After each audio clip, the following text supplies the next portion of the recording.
All right, so if I get people to mute themselves, that would be great. Hi, Trying everybody. to- Reflections on the 12 steps with Paul Hedderman. Just a friendly reminder, this is not an AA meeting. This is just one member's view on the exact nature of the wrong. It's described on page 64 of the AA Big Book, and the solutions contained within. And Paul, I don't have a reading this morning, but I can find one real quick if you want one. Yeah, if you want to just whip out on something, that would be great. There's one thing that I've been thinking about that I don't hear you talk too much about, but it's something that came up for me lately. And that is, they say there's a spiritual axiom that whenever you're disturbed, whenever something's disturbing you, it's because there's something wrong with you. And I find that really hard to swallow, but if you could talk about that for a minute, that would be my question for today. And you're muted, buddy. Paul, you're muted, Paul. Hold on, you're muted. Well, welcome everyone. But first of all, I know you didn't mean it this way, but the language would be, you feel disturbed and you did or you are something wrong. That's not true. Yeah, there's disturbance. It doesn't imply the good and bad of you, only through the head. Yeah. This is what we outgrow. We outgrow accepting our stunted growth through the language. Yeah. So it's like you walk into a net and you get captured, or onto a spider web with the language. You have a feeling, and the language is pledging allegiance to a contrary idea. Yeah. So something's wrong with me because I'm disturbed. No, there's disturbing people at times. Yeah. And the appropriate reaction is being disturbed. Yeah. But yeah, the idea is of seeing your role in things. Yes. In all things. But if you take it a little farther and you bring it to, let's say, the Course in Miracles, if you haven't heard about that, don't worry. You can look it up if you like. That would be really you and I giving everything all the meaning it has. Yeah. So basically something's happening and we're giving it the meaning that it can disturb us. That's basically what they're saying in a way. Yeah. So in a weird way, they make a leap from the action figure dimension into, like, you're the dreaming of this whole event. So you and I are giving everything all the meaning it has. So I'm giving something the meaning to disturb me. Yeah.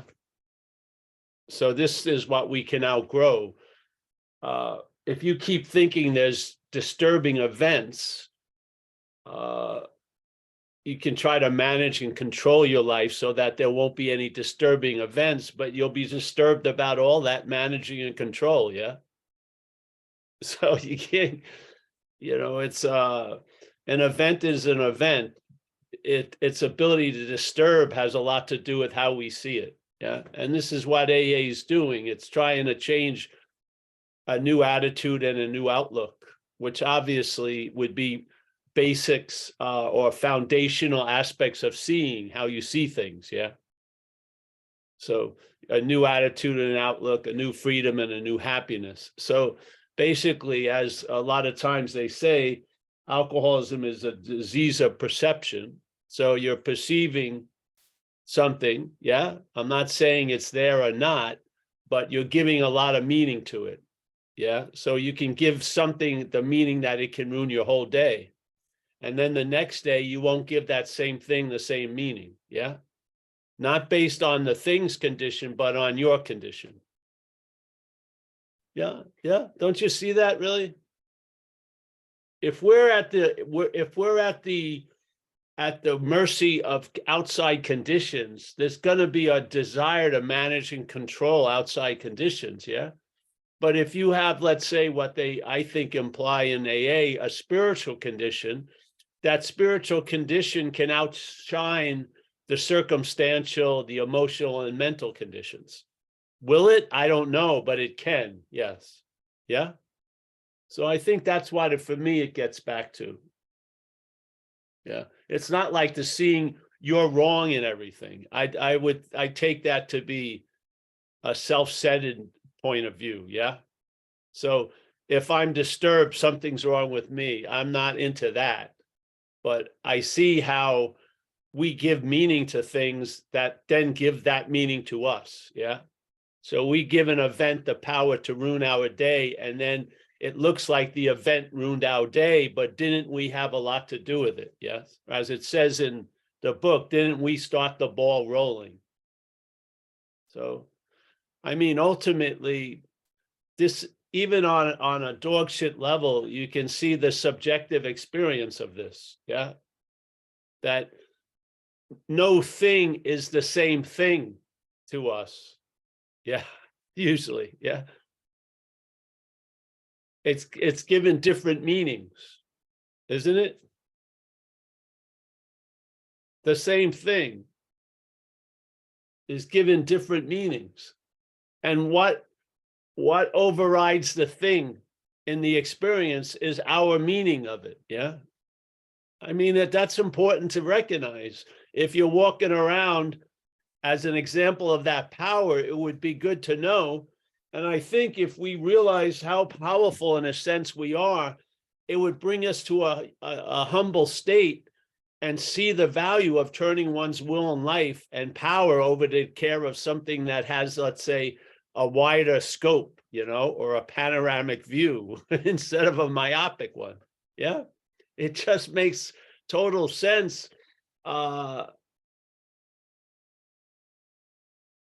Reinforcing the premise of the turning one's will and life over to the care of a higher power. Yeah. I mean, if you see yourself ruin beautiful things, like a first date or a trip to Hawaii, or, you know what I mean? You get into a tantrum, you ruin the whole weekend, this kind of stuff. That's a lot of power being thrown around. Yeah. After you've been at the effect of all of those storms or all those tornadoes and hurricanes coming from us, wouldn't you at least see there's some power there that would be better served if it was directed by something wiser than our head? Yeah. And I feel you can come to that conclusion through a lot of examples if you have the glasses to see, yeah, that you're not managerial quality. Really, you're outmatched, aren't you?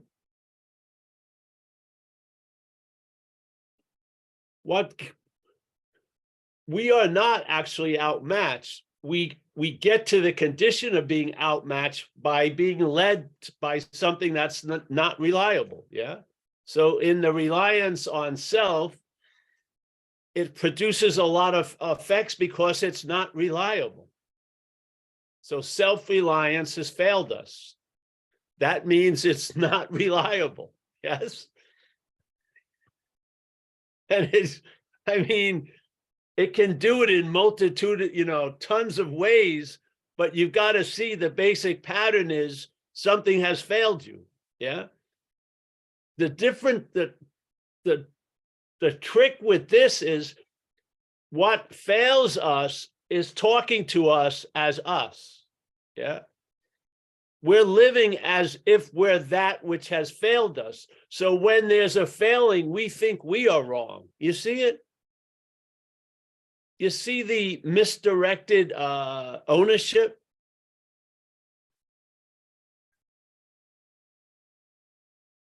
What did they say about a hammer? It sees everything as a nail. So that mental state is agitated, yes? It's going through a lot of desires and aversions, hate and love, want more of this, want less of that. It's constantly agitated. Yeah. It's not a bed where peace can rest. Yeah. So one of the great developments in the process of recovery is we start being able to enjoy peace of mind. Yeah. Doesn't it say it right in the book? You will enjoy peace of mind. So peace of mind has been available, but what we've been relying on, its nature can't enjoy peace of mind.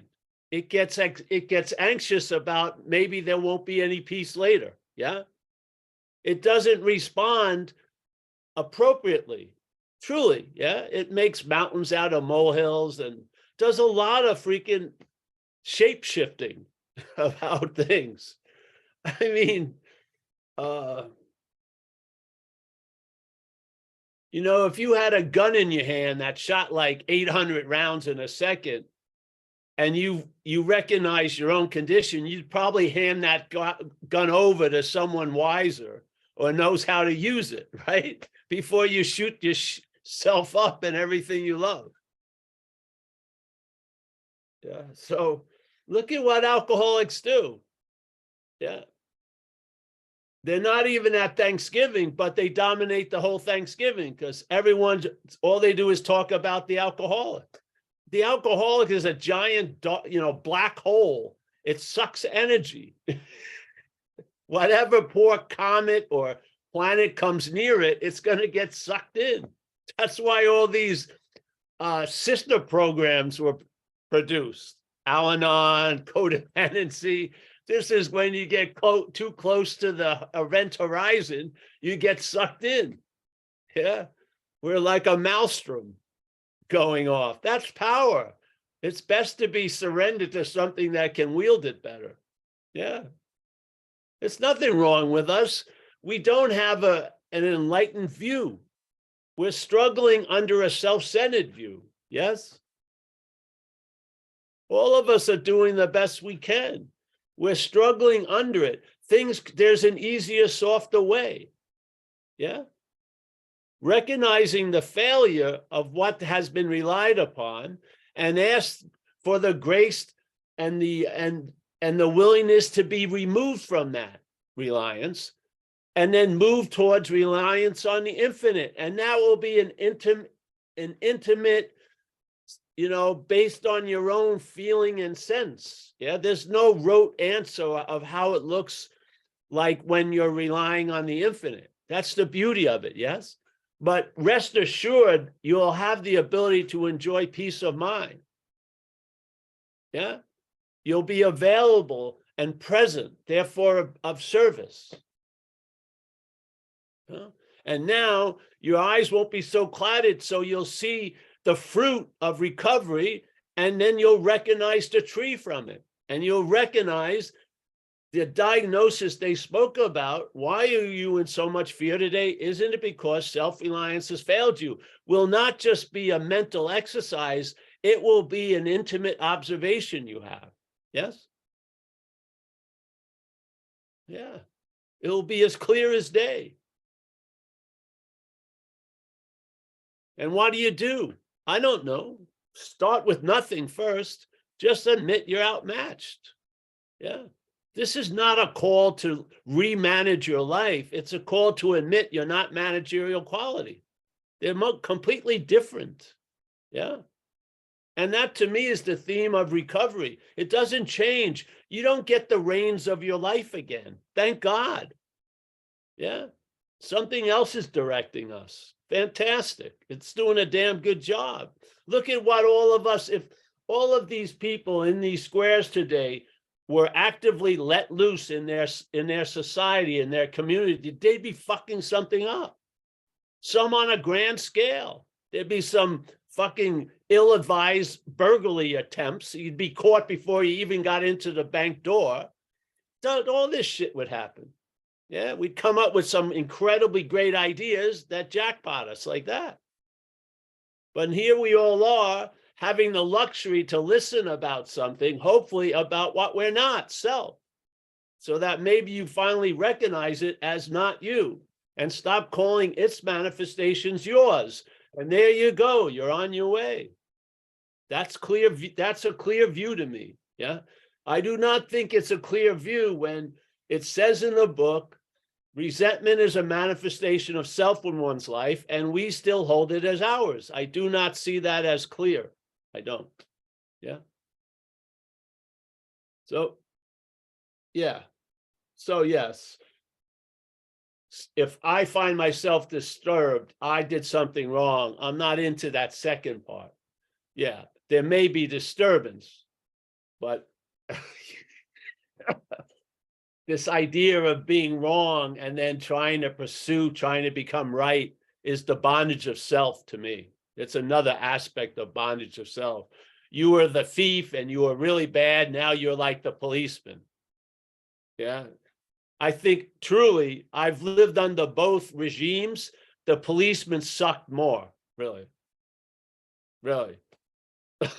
The thief, at least I had some fun and shit like that, even though I had to pay a lot of consequences. I don't like that fucking, that Billy stick or whatever of the police up my ass. Some rigid fundamentalist, going over every intention I ever had all day. Give me a break. You're not that important. You're not an earth shaker or an earth mover. Yes.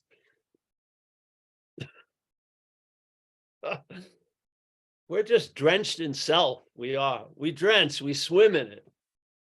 We try to get out of it as it. We try to get into something else as it. We never see the exact nature of the wrong because we're looking right from the wrong. So, we're trying to get a parasite to become a service animal. It doesn't work. It's not your amigo. It's not going to become your little companion. It has an agenda based on its nature. For it to win, you lose.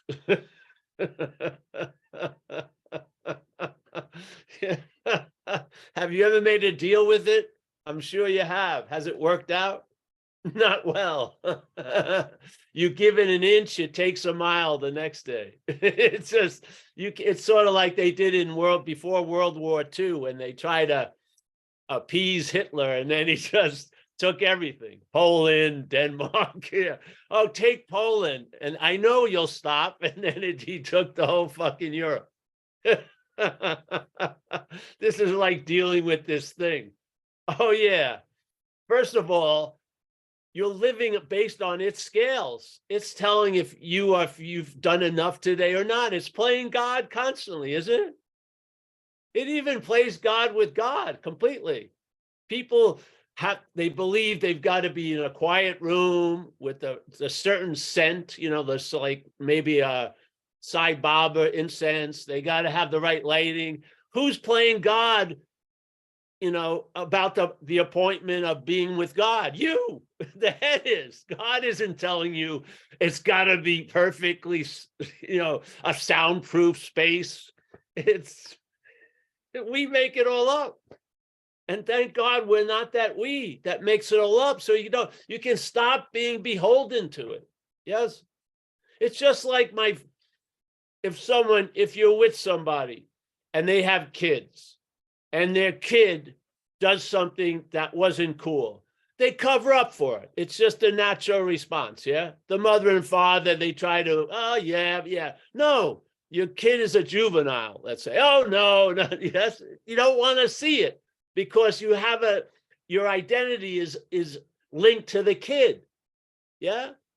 So someone else comes in and says, no, your kid needs to whatever. Much clearer because they don't have a vested interest because it's not my kid. Yeah. You know how much self is in your life? How much of my life is self's life? How much? A lot. Yeah.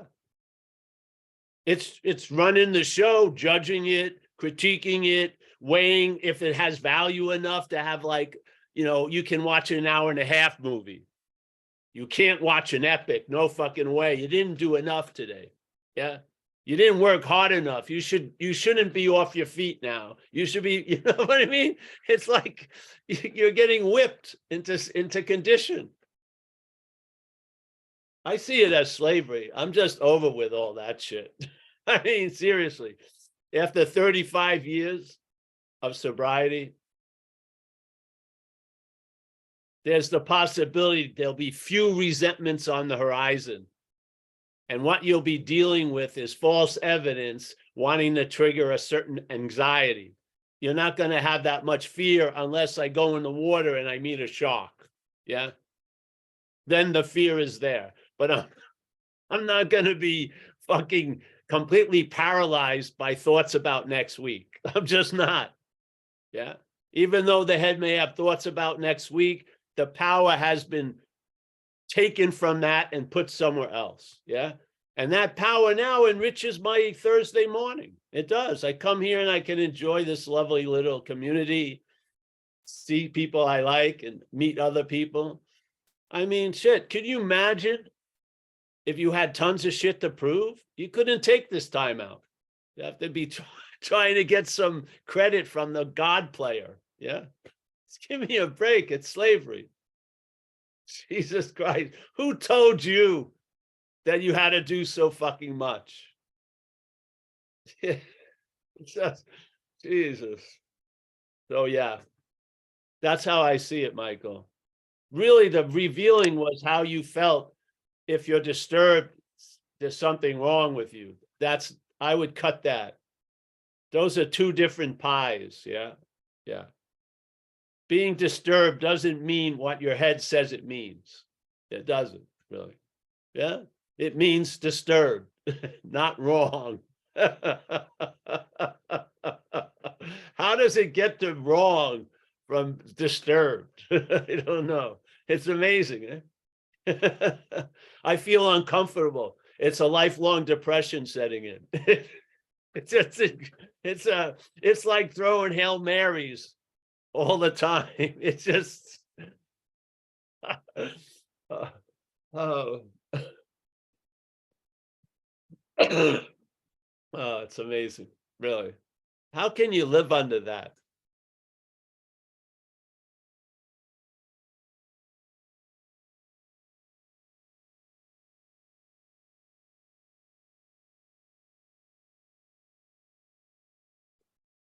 It's like your whole life journey, you've had uninvited guests. Just fucking, you know, laying on you, and everywhere you go you got to buy 2 tickets, 3 tickets for the fucking mental amigos to come with you. Jesus Christ. If they're in New Jersey, they hate New Jersey. If they're in California, they hate California. Yeah. I never hate New Jersey when I'm not in New Jersey. I don't. My hating of New Jersey is based on being in New Jersey. It's just that simple. Yeah. Like a guy, we talked about it the other day. I was giving a talk and the guy says, "Are you afraid of sharks?" And the meeting was on land. So I said, "No, of course I'm not." Because I have knowledge of sharks, that they haven't learned how to take a bus in San Jose and arrive at this address. So I'm not afraid of sharks. I may be in the water, but I'm not in the water now. Yeah. So this is his head and the what could be. You got to watch when the world starts, the mental world, the self-centered world. It's usually starts after the word but. So everyone is, oh, I feel incredibly beautiful, super connected, but, and then there's a pledging of allegiance to the imagined self-centered world. It happens all the time. Oh, I'm feeling really great, but what about next Tuesday? Yeah. Well, thanks, man. Thank you, Michael. Yeah, that's an interesting point. Yeah. Yeah. Yeah.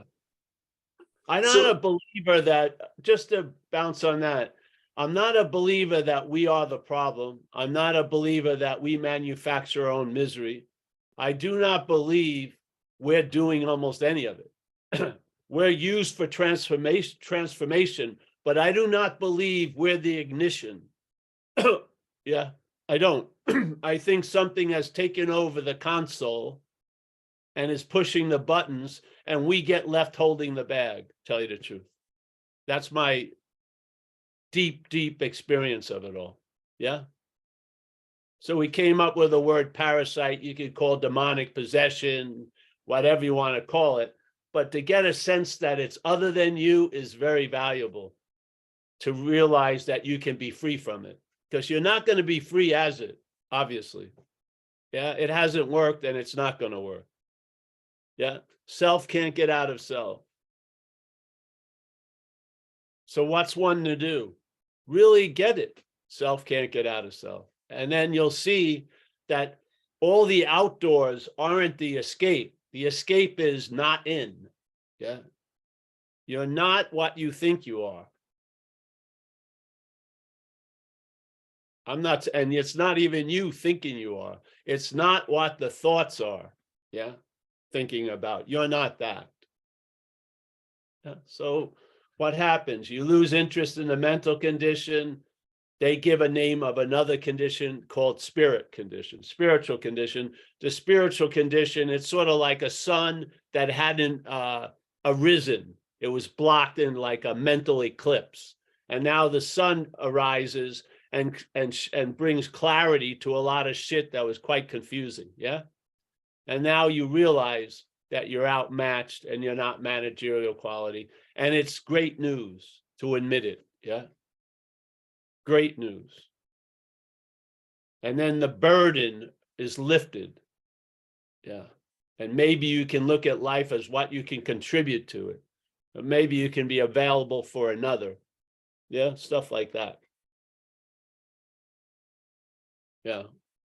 I'm stoked, man. 35 years, I'm still stoked with this possibility. Seriously. It keeps on keeping on, man. It's more gets revealed. I don't think it ever stops. Yeah. And it progresses. It does. Recovery progresses, just like we say the disease progresses, recovery progresses also. As long as there's the barest modicum of willingness, which I hope is now baked in through habit. Yeah. You're on the operating table, you're not playing doctor, you're not getting up, and it's working. Yeah. Yeah. Peace knows no bounds. Yes. Peace of mind isn't an acre. It doesn't have a limitation.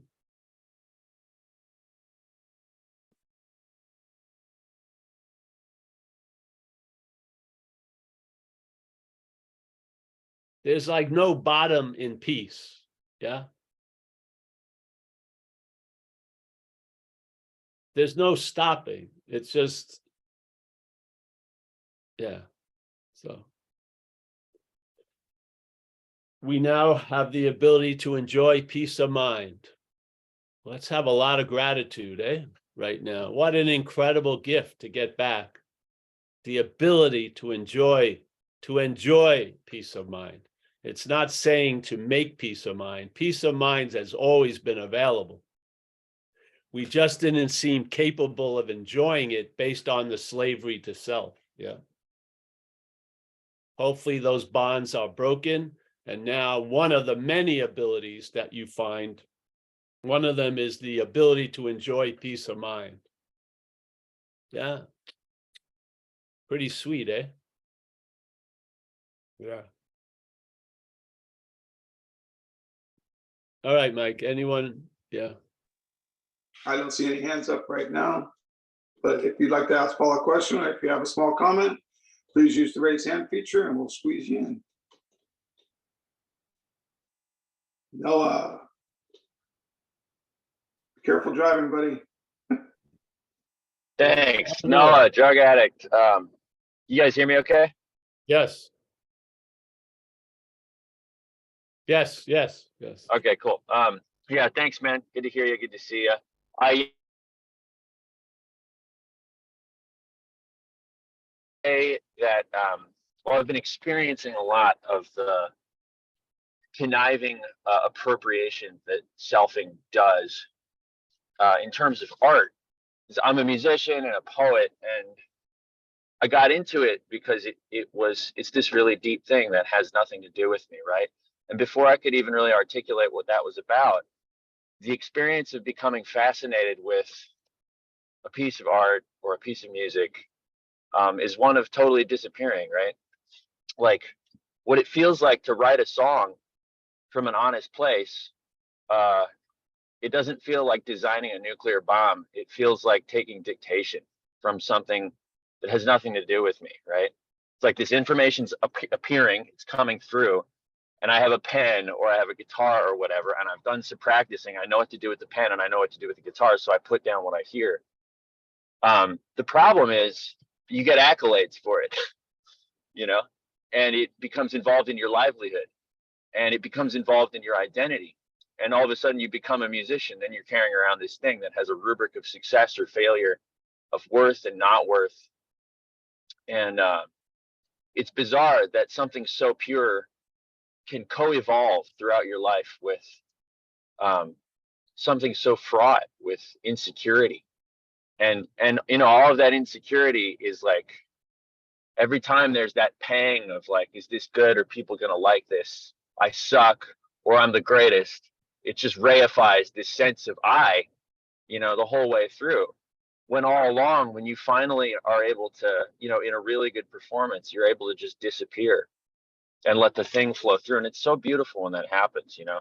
And that, I think that was the first spiritual experience I really ever had, was with music like that, right? The dropping away, the sense of union without a thought of union, you know. I'm on my way to go fucking finish tracking on my album right now, and I'm just freaking out, you know. Like I go back and forth from wanting to completely hide and never show anybody anything I've ever done, and then I keep pushing through with this sense that like I feel some sort of responsibility, because this is something that I do and I've always felt called to do it, and it's not about me, you know. It's about, there's this thing that wants to come out and I have to show up for it and get out of the way, basically. So yeah, I'm just curious what that speaks to for you. Well, yeah, I think you've already heard it. You just shared it. Yeah. So, yeah, these are where you learn how to face life successfully, by showing up, suiting up, and not being in the outcome business. Yeah. And this is what a lot of us as the action figure needs to learn, because our ability to live and cope isn't that successful from what we've relied on. So this is how we learn. So yes. And the real reliability is that which is moving through you. And then the mental reaction, of course, it's gonna put up a fight or a fit or anything like that. It's a threat to its existence, in a sense, because it only exists through you, the parasite. Yes. That thing that's coming through you really shows in a lovely way you're irrelevant, so to speak. Yeah. It's just coming through. It has nothing to do with you. And what you were describing is what happens here when I do come to do talks for the last 30 something years. I've never missed one of these meetings, but I've never attended it in one way. Yeah. So I'm in the habit of getting out of the way, where I don't even entertain I could be in the way, to tell you the truth. So that's what actually happens, bro. You'll realize the impotence of what's yapping to get in the way. Yeah. Yes, that's what happens. You realize it. It can be yelling and screaming, and yet you're still driving to the studio and you're going to go in. And after a while, its impotence, it knows it's impotent, but you start knowing its impotence, which is the key. Yeah. And then it's like the guy, you know, the Wizard of Oz. It's firing all the fireworks and shit like that, and you're really reacting out of a lot of fear. And then you see the guy, and then when the fireworks go off again, you're not having the same effect, because you saw the emperor with no clothes. Well, hopefully the emperor with no clothes is impotent. We have given it all the meaning it has, and it's been giving that meaning back to us in a like a very slavery imposing way. Yeah. So yeah, just walk through it, bro, and you are. Yeah. Yeah. And when it works, which if it inevitably does, then just honor it. Honor it. Perhaps there's the better way, because you've just had a demonstration of the better way. And that's how one of the ways you stay on the better way is honoring the better way when you're on it. Yeah. Yes. Just honor it, pay attention to it, and say, wow. Yeah, yeah. So, and when you see these patterns, really see the primary working steps when sobriety gets established is 6 and 7. Yeah, because a lot of what you're going to be revealed is about what you're not. It's going to be about alcoholism, and you're not alcoholism. You're something that seems to be taken over by alcoholism. You are not alcoholism. So coming from that new premise, you bring what comes through to 6 and 7. I just have it as a simple example here. Yes, I used to paint houses. Yeah, and one of the hardest things I remember when I painted houses, I'd always put off calling the people with the estimate because I felt it was too high, or I was trying to get over on them. Yes, and I was a fraud, so to speak. So I'd always put it off, conveniently forget. And so now, right now, we have a trailer. And so people came over to this garage sale we have, a camper trailer. Not a driving one, they showed interest in the trailer, and they gave Amelia their names and phone number. I don't want to call because what I have to ask for, I don't feel right about it. Coming from the head, yes, not in me, but the head, because I've seen it, I've tracked it now since I was young. It has this, it's a pattern. So I bring it to 6 and 7. I just brought it this morning to 6 and 7. Yeah, because I conveniently avoided calling them up about the camper yesterday.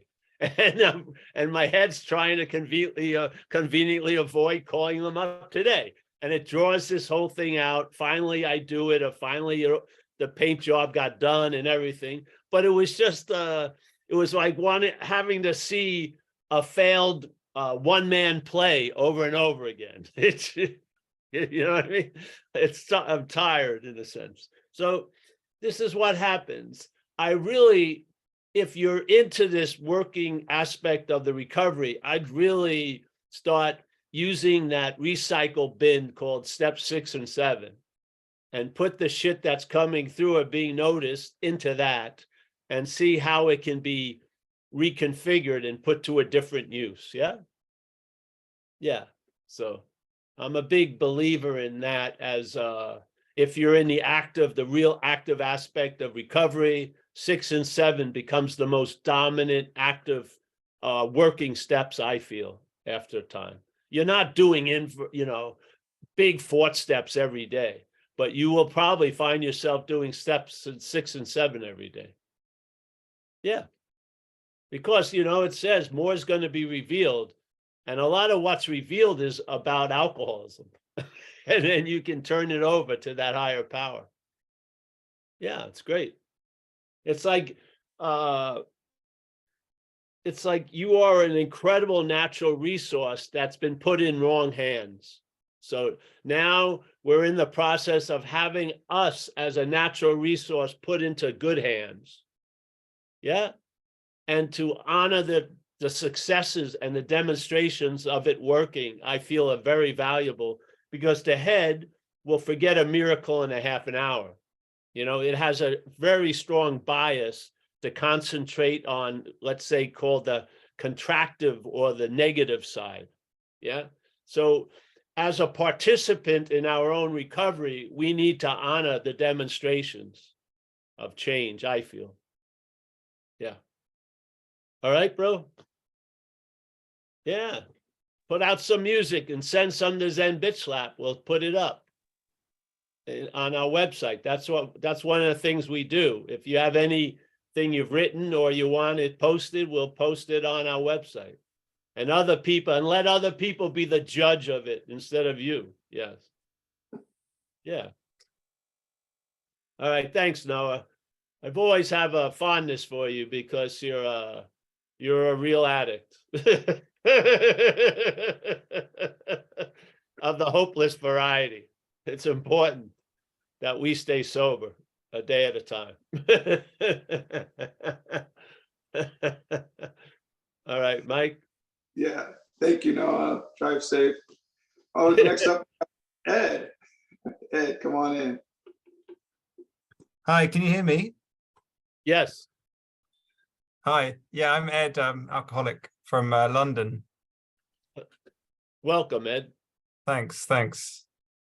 Yeah, grey light over here of the evening. It's strange to see your morning sunlight streaming in. Yes, a beautiful day in Northern Cal right now. Yeah, amazing. Yeah, I've been listening to your YouTube videos for over a year now, and I about 14 months sober, and yeah, in active recovery, so going through the steps, and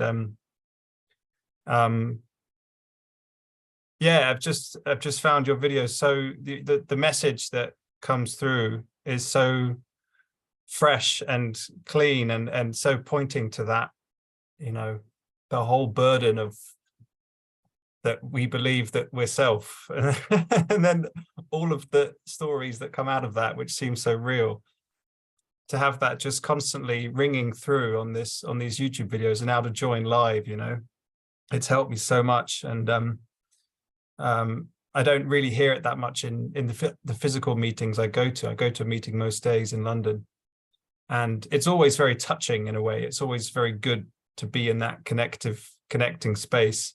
Yes. But it's really refreshing to hear this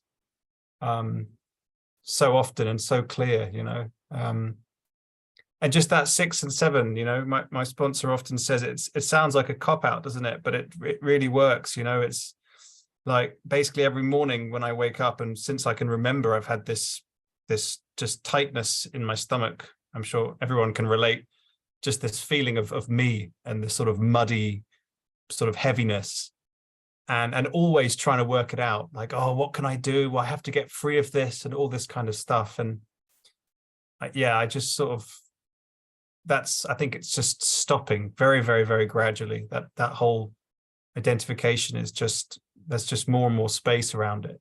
And it's like, and how you always say it, that, you know, self can't get out of self.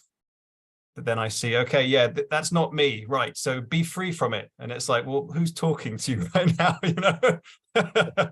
That's right. So yeah, more self. When you think, oh, I can now get out of myself, then it's like, okay,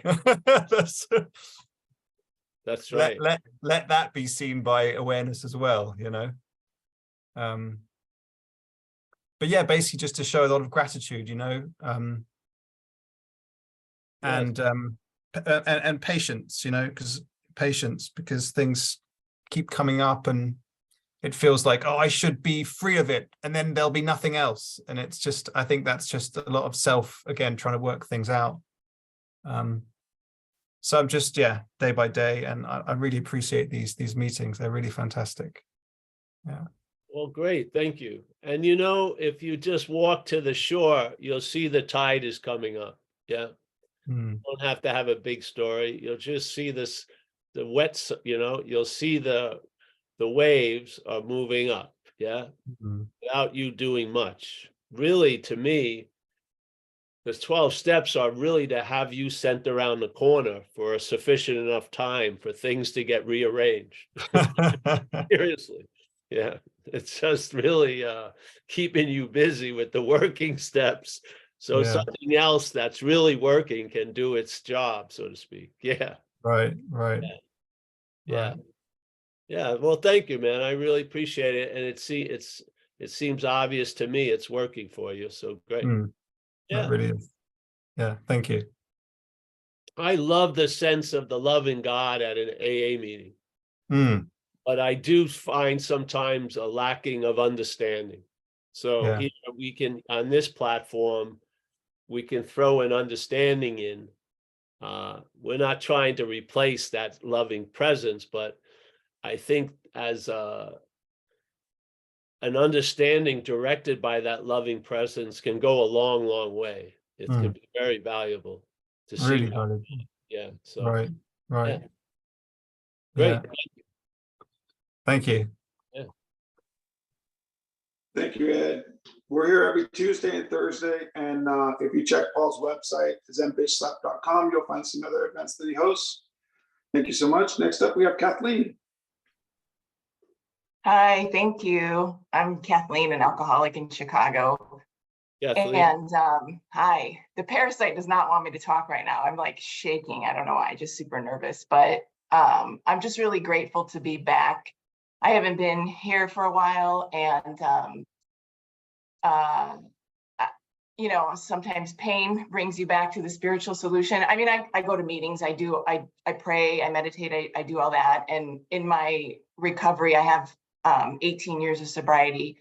And throughout my journey, you know, as you know, I'm an addict, like I can get addicted to anything. So whatever fire needs to be put out, like I've gone to OA and gotten help with food, and, you know, like, because for me, recovery works. And so recently, I entered another program because I started to see a pattern of being unable to leave certain relationships. You know, like I get addicted to certain kinds of people, I ignore red flags, and then I get stuck in relationships and then a ton of pain and all that. So lo and behold, there's a program for that. And I entered that, and it was great. Like you talked about turning my thinking over to something that's better. And it has profoundly changed me. And so, you know, there's like dating plans involved, and I followed that. And to get to the chase, you know, I had 2 what they call sober, healthy relationships, which was a miracle for me, because I was not capable of doing that, walking away from bad situations. But this last one, so I'm going through a breakup, and you know, I ignored some of the red flags. I ignored, you know, I had nobody who's a liar, nobody who's a heavy drinker. And because of my AA background, I'm like, well, I can't judge people on their past. So I overlooked it and got in, you know, and so there was current lying in the relationship, current heavy drinking in the relationship. And it was just really hard for me. I was constantly like, my nervous system was constantly going off.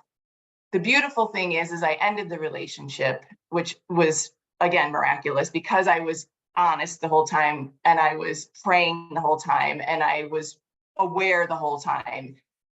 However, you know, being around somebody who is also kind of an addict, like I can't diagnose him, but it kind of triggered my addict. And the relationship was like, you know, he would be like, you know, I love hiking in the mountains. He needs to summit mountains. I like playing cards and playing games. He's got to play intense role-playing games. You know, it's just magnified. And I can do those things, but it doesn't mean I have to. And the point being, it kind of triggered that excitement part of me. And when you mentioned peace of mind, I'm fine. So I'm cracking up at myself as it's happening, because I'm noticing, I'm Googling, what's better, excitement or peace of mind? I know the answer to that. I'm laughing as I'm doing it, but I got hooked into it, you know? And it's like, I know for me, excitement is dangerous, but the place and also real quick too, the gift of recovery is, as I'm going through this, I'm noticing my thoughts. My thoughts are like, what's the point of living if you can't have this person? What's the point of living? Your life is boring.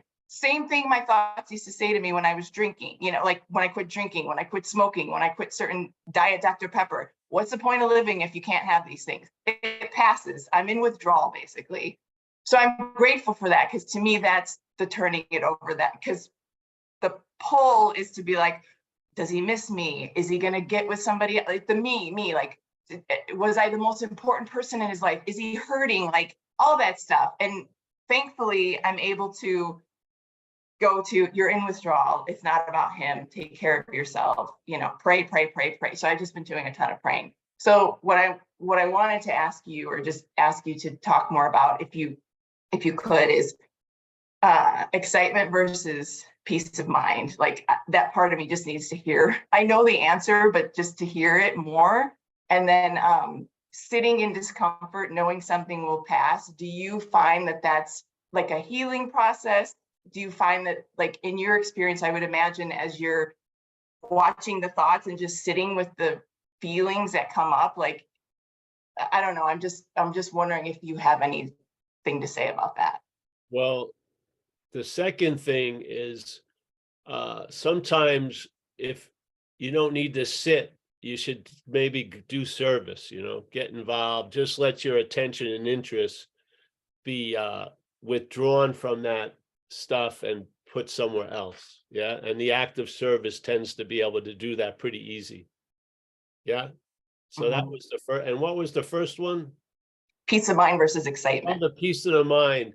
I don't see it as versus. I don't think it's one or the other. I think there's excitement and there's peace of mind. I would say peace of mind is the larger condition underneath the excitement. Yes, in a way. But excitement or no excitement doesn't determine the peace of mind. My feeling. Yes. And as a guy who I used to know said, a lot of people are addicted to the boredom that looks exciting, and they're bummed out about the exciting that looks boring. Yeah. So they're into the drama and excitement as a way of like taking an energy drink for self, You know what I mean? Yeah, to get I'm the one on the summit. I'm the one doing this. I'm the one doing that. I caught the biggest wave. I did whatever. Yes, that can happen. And to me, the event itself is neutral. What the head does with it is good to see. So if that's what the head is doing it and has it, it always loves to draw up a battle line when there isn't. It's not a one versus the other. You're not going to give up being excited or doing exciting things. And then this isn't like that. It's not like this isn't about sacrifice, even though the head would like it to be that way. Yeah. There's excitement in peace of mind. It may be a gentle one, but it's very exciting when you're being vibrated by that. Yeah. Yeah. So yeah, I don't see, if you have the excitement hooked up with this guy who's brought about that addictive pattern. Yes. Yes. And so now sometimes it's going to be, is it the guy or peace of mind? You're mixing up the excitement and the guy maybe. So yeah, just do service, I would say. And because sometimes one of the first reactions is to go into the head for some kind of understanding. And it may work, but sometimes it doesn't. Yeah. And better just put your foot out there and walk and do something and make yourself available to another situation other than your own upkeep. Yes. That would be, and I'm sure tons of people here would have suggestions of their own. Right now, that's how I see it. But it's not a versus. It's not one versus another. This is how you get paralyzed. The head says it's either one or the other, and so you're torn between both, and you don't do either. You don't nothing. Yeah, you just get neutralized in a weird fucking parasitical way. Yeah. So it's not this or that. Obviously you've been sober. The touch of the recovery is inclusive. It's not a either or usually. Yes, it's mostly things are included. They're not excluded. In the beginning, things have to be excluded, but as you go on, it becomes much more inclusive, I feel. Yeah, so it's not either this or that. Yeah, I can be at peace and be quite excited. Yeah. And I can be at peace doing exciting things. Yeah. Yeah. So I'm very happy to see you again, honey. And yeah. Thank you. And also have someone you're working with, some other people you can run your ideas with, and maybe because they don't have as much of a vested interest in you as you do, they may see something clearer than how you're seeing it. Yeah. Thanks. Yeah, you're welcome. Thank you, Kathleen. Next up, we have Annette. Annette, you there?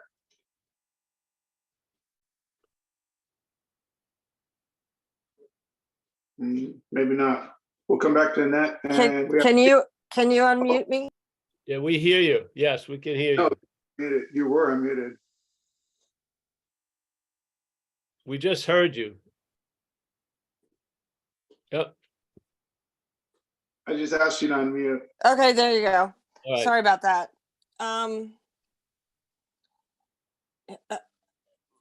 So can you comment, we do recover, and in order to recover, sometimes we have to recognize our losses and like grieve them. Can you comment on grieving and how we get stuck in that?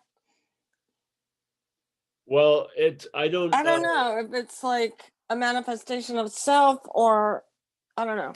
know. I'm It's asking. based on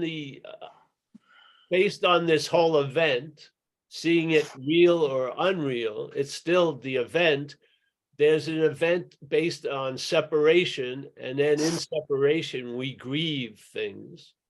And I think it's healthy. It's a process of having something fulfill its own circle, and then there's a moving on from it. Now, the head, which is something we keep on emphasizing here, the head claims whatever is going on and tries to use it for its own little agenda. So if grieving is going on, the head notices that and tries to use it to further its little ends, so to speak. Yes. So sometimes people get stuck in being the griever.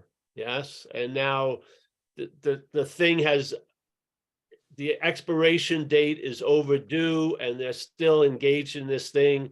And there's an identities that's getting formed by the claiming of the grieving. So I feel grieving is a process that has an end. Yes. And a lot of times, sometimes it overextends to the point where the expiration date was months ago. Yeah. And now it has a whole other meaning. It's being used completely different than the event and the appropriate response of grieving. It's being used to further the bondage of self, let's say. Yeah. Now, that's why it's helpful to have people that you respect, because sometimes what's going on in us isn't going on in them, and they can see what's going on in us. Yeah. And hopefully you'll get some good counsel. And of course, there'll be facing life successfully has a lot to do with failing and not thinking you're going to die because you failed. Yes. So you'll see, you learn about everything here, because you're not absent. You're in school, so to speak. You're not absent. You're getting the lessons, hopefully, and they're starting to have an effect. So yes. So that's why, but I can't judge grieving without taking into consideration the person that's involved with it. And I don't know where they're at. Yes.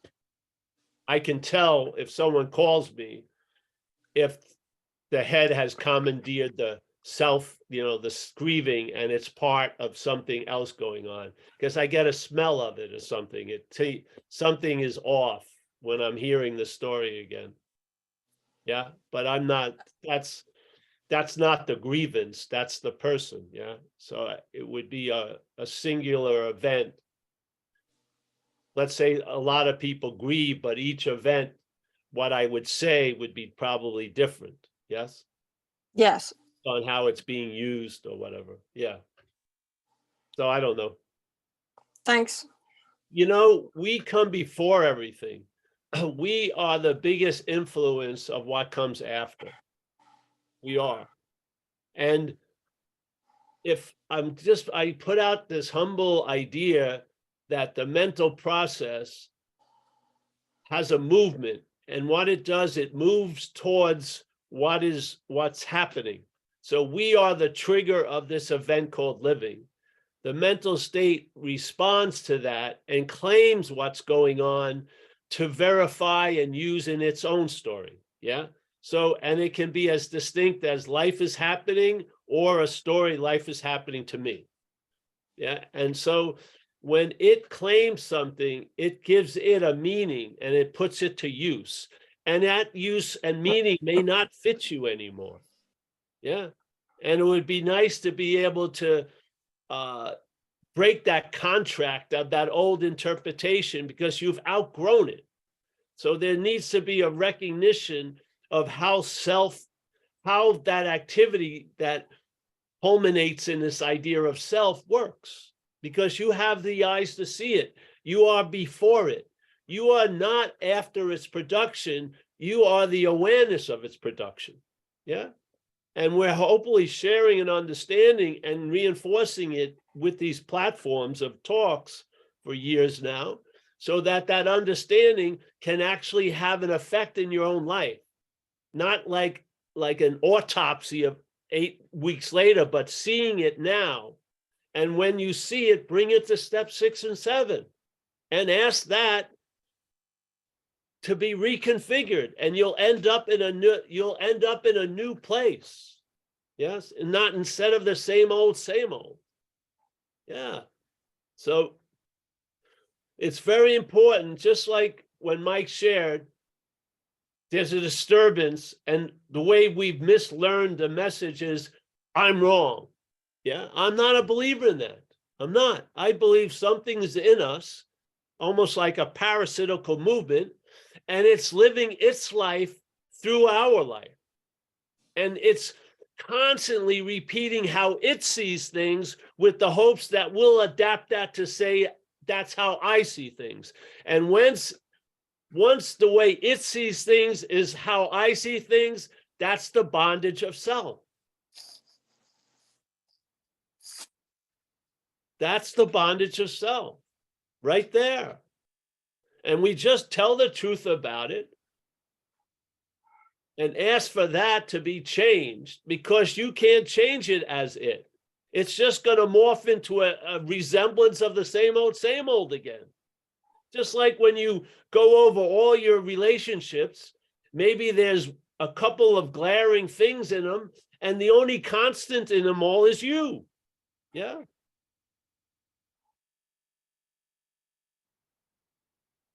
So yeah, grievance. It's completely appropriate, and the head can misuse it. Yeah, that's what it can do. Yeah. You can get stuck in a grievance thing where there's an identification, and then it's drawn out for year after year after year. Yes.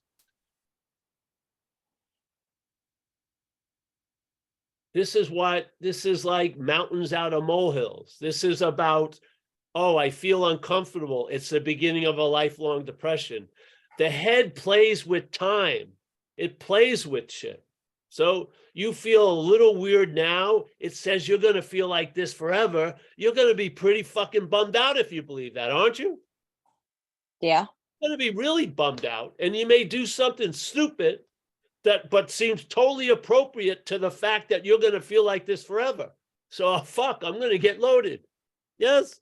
So the logic works on itself with itself, and you get jackpotted.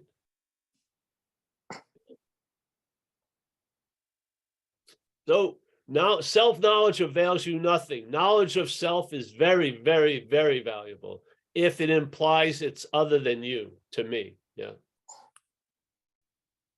The way I really was able to enjoy peace of mind, not based on outside conditions, meaning my own conditions, was seeing that I was not that. Yeah. I saw self as foreign, then the opportunity or the possibility of being free from it became available. And then that freedom from it showed me I've been trying to be free as self since I'm about 6 years old. Yes. I've been trying to get out of me as me for a long fucking time. Yeah. So once I saw it as foreign, the possibility of being free from it became available, and this life has availed itself to that possibility of being free from it. That's it.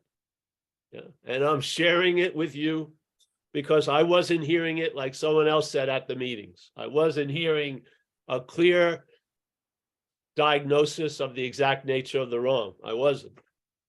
Yeah. So here it is. Here's my humble offering as an expression of gratitude and or AWE for recovery. Yeah. Yes. Thank you, Paul. Yeah.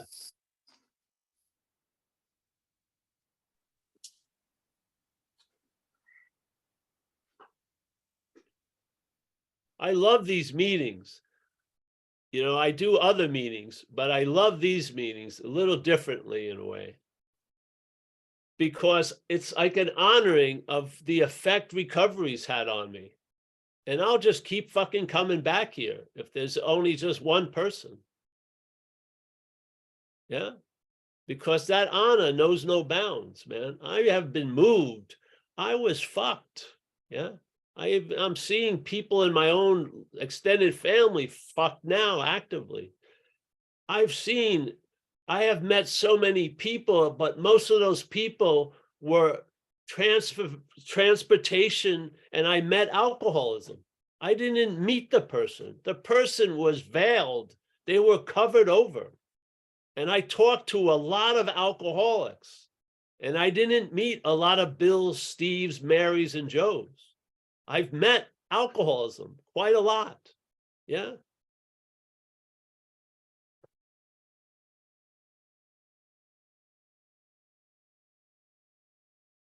Someone shows a modicum of interest, I'll be up for 8 hours speaking with them.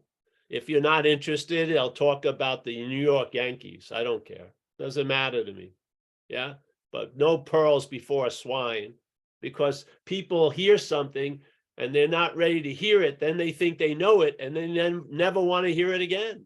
They think they know it already. Just like people go to half of an AA meeting and they walk out with a great knowledge of AA. They don't have a fucking clue what we're about. Yeah, but now they think they do. And so when the shit hits the fan, that option is off the table. Oh, I know AA. It doesn't work. Yes, this is how the head works. It has the modicum of knowledge, and it fucking gets into contempt prior to investigation. Completely. To the point where they put it in our book, the big book. Watch out for this. Contempt prior to investigation.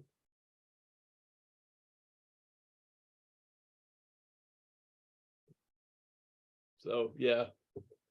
Thank you, Annette. And then we have someone else, Jason in San Diego area. Yep, thanks. Oh, wow, a great meeting today. Thanks. I really, really love the focus on coming back to 6 and 7 all day long throughout the day. That's incredible. You know, my question, I'm not certain. I'm pretty certain you've addressed this before, but let me just kind of give you the background. I've been in recovery rooms since about 1996, and around the year 2000, I got involved in Course of Miracles. You'd mentioned that, so I kind of brought that up for the share. And after going into it for about 6 or 8 months, I began to realize that it was really cutting out. It was actually in the process of cutting me out from recovery, from the recovery community, from actually recovering. And so I let it go. I just thought, I got to pick where I need to be right now. But it's considerable time later, and I've been reintroduced to the course, and about 3 or 4 months into it right now, going through the lessons. I guess what I'm seeking your counsel on, or your experience, is how to be involved in that, or Buddhism or anything that people are involved in, and at the same time, not maintain the connection to recovery. To have it not be an either or kind of situation, Yes. And anything you have to share in that area is appreciated. And if not, I'll just keep working 6 and 7 on it anyway. So. Well, yeah, my experience was sometimes you find stuff that you're not finding in AA, but you can bring it back to AA. Yeah. And I don't mean by singing the praises of it, but it becomes what you are. Yeah. What gets seen in the Course or Buddhism, it becomes what you are, and what you are speaks louder than what you say. So you're bringing stuff back in, and I always come back to AA. Yeah. I do. I used to do talks around different places and 4th step workshops, and I'd run into some patterns, and there would be people like 10 to 12 years And then they started feeling like they needed something that they didn't seem to have, they didn't think was available in AA. Yeah. And I noticed that. And so they were going to Buddhism or back to church and stuff like that. And it's not an either and or. Exactly. What you find in other places, you'll bring back to AA. Yeah, it doesn't have to be stamped other. You bring back to AA, and it will come through you in a certain way that maybe people in AA will understand. Because you can say something that people will love in AA, and if you said you got it from something else, they shut off completely. Yeah. So now you start speaking under the wire or under the fence. Yet, yeah, so that's my feeling with that. Yeah, but some people are moved and they move somewhere else. For me, what I found outside, I try to bring back to AA. Yeah. I think that's what I'm experiencing now. It doesn't feel that either or anymore. It feels like this is all coming together with what I've been experiencing in recovery. Yeah. And kind of hand in glove. Well, there's a lot of resources out there that have been revealing and going over the aspect of what we call self in AA. And there's large amounts of knowledge about the patterns and all this stuff that can be found. You know, AA in a weird way around the block is young. It's only 80 years old, 78 years old or something. Yes. Right. But some of these things go back thousands of years, and they have, I mean, they're very clear seeing, and there's no way, if you're involved in a process of seeing clearly, that clear seeing is going to be an either or situation. I think it's just going to be amplification of what's happening. Yeah. Like an illumination. So like the idea of non-duality to me is not a path, but it will illuminate whatever path you're on. So the path this action figures on is recovery, and non-duality has illuminated the path of recovery incredibly, where I wasn't seeing it that way. And it brought new light and let's say a lot more light to the topics and the subject. Yeah. So, in other words, a lot of things that are said in AA can be added onto. They can be amplified to another level of understanding. So it's beautiful. Yeah. So, and other things have been around a long time, amplifying that direction that AA has set our course for, which is trusting the infinite. Yeah. So I find it can be quite beautiful, really. I don't see either or much. Yeah. Yeah. So, yeah. And the point is, remember, the agenda is us to become of maximum use to other people and to ourselves. And I feel there's a lot of usefulness, not only in AA, but in other areas. Yeah. Yeah. So that's how I see it today. Yeah.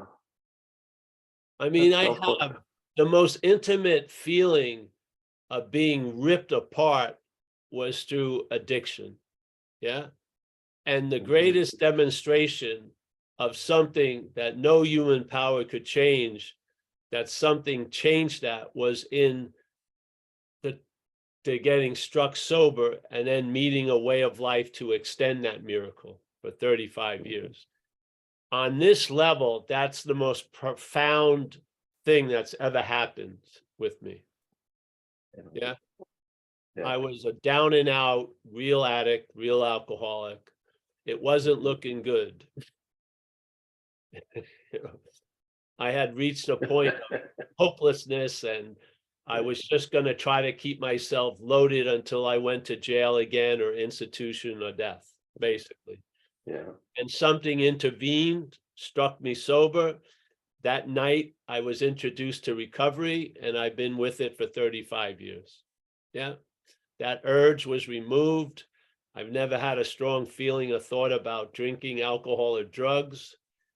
And to me, Mhm. that's the greatest miracle I've ever been a witness of. Yeah. Right. And it has brought about a huge feeling of gratitude and honor and awe, AWE, about recovery. Now, I can disagree with people in it, but I don't disagree with the movement at all. Yes. Yeah, it's unbelievable, really. And I see so many people,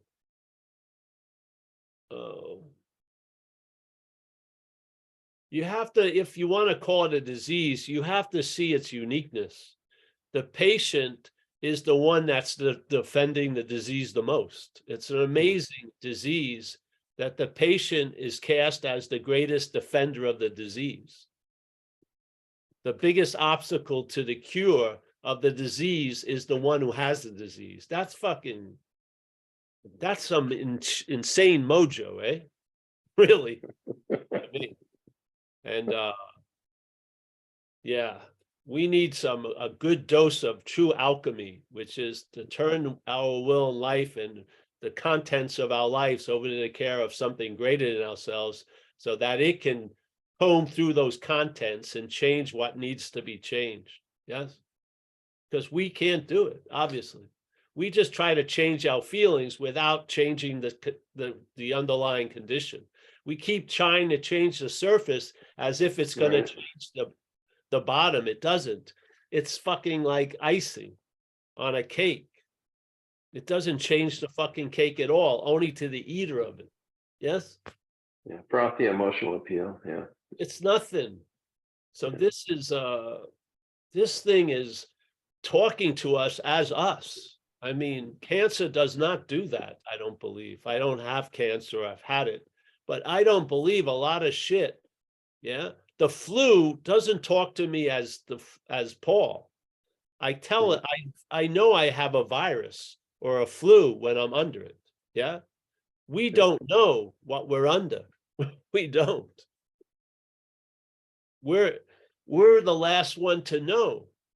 Haven't you seen it? Even when they describe people in recovery, they'll say the people outside themselves are going to notice the effects on the person before the person does.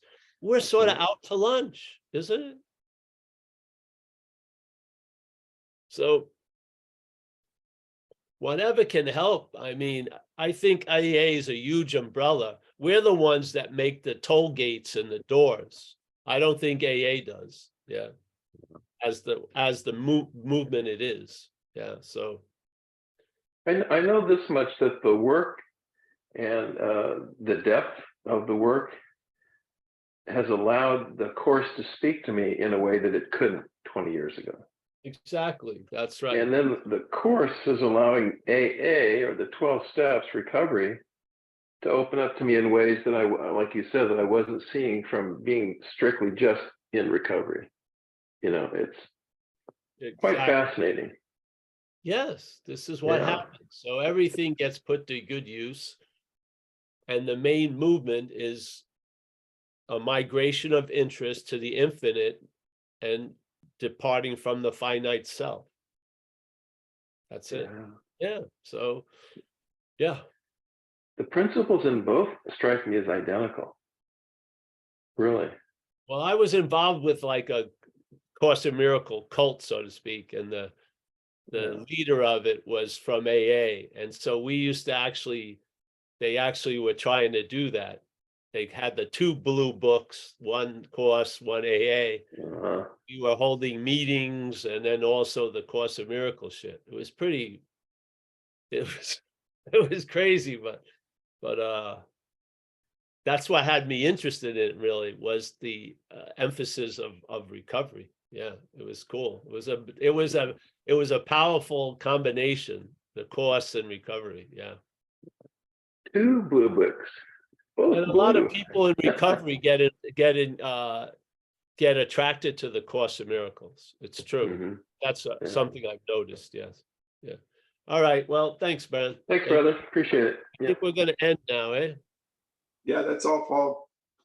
I'm going to say goodbye to everyone. So we got Al, Vegas.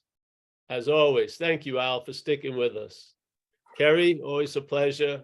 Nice to see you on your day off. Giselle, I think you're coming somewhere to Sicily, right?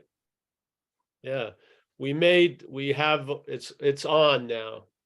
We have room for more people, but we have 25 already, I think. And Yes, so, I am. great. So, yeah. Can't so- wait to meet you in person. Yes, you will. Yes. You'll have to go through a lot of emissaries, but you'll finally get to meet me. Hey, I'll do it. Don't give me a challenge. Mickey, nice to see you, Mickey, as always. We got Tom in New Mexico. Ed, thank you for your share, Ed. Yes. It's very nice, actually. Michael, as always, thank you for the service.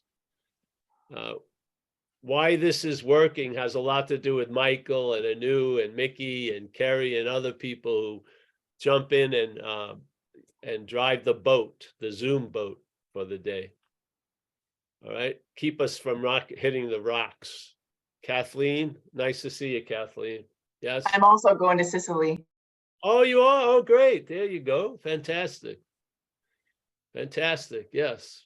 And the new is going. Yeah, we're all going to be drunk in cappuccinos. All right. We got Chris B in Mammoth Lakes. He just stepped out. It's all right, Chris. See you, bro. Yep. We got Dennis W. I don't know if I met Dennis before. If I haven't, welcome, Dennis. And I hope to see you again. We got Irene, always. We got Hallie from the alley. Yes, there she is. Noah, fantastic. Thanks. Let us know how you go, bro, and send us some music if you like. Chris B, as always, Boston. We got Ann, Miranda. She's cooking up. She's cooking it up in Idaho. Roman, Brian, nice to see you, Brian. Thanks for coming around, bro. It's trust the process. If you can't, trust others who trust the process. Yeah. Jay, as always, nice to see you. Greg, Warren, nice to see Warren there. We got Greg in Minneapolis. We got John K. Lebowski, Joseph in France, Jacob in Hudson Valley. Say hello to Alex. John, Florida. Annette in Pennsylvania. Jonathan, we met the other day, Jonathan. Nice to see you again. Nice to be here. Nicholas B, nice to see you, Nicholas. Jeff P down in Southern Cal. Oliver Berlin, Mike M, Grateful Dave, Rich A. I hope I got everyone. If I didn't, hey, appreciate the space we all hold, and just go to zenbitslap.com. Under your event page has all the talks live and Zoom, and has information about the retreat. I think we have room for 7 more people if they want to come. It's in October, but yeah, I mean, Sicily, really.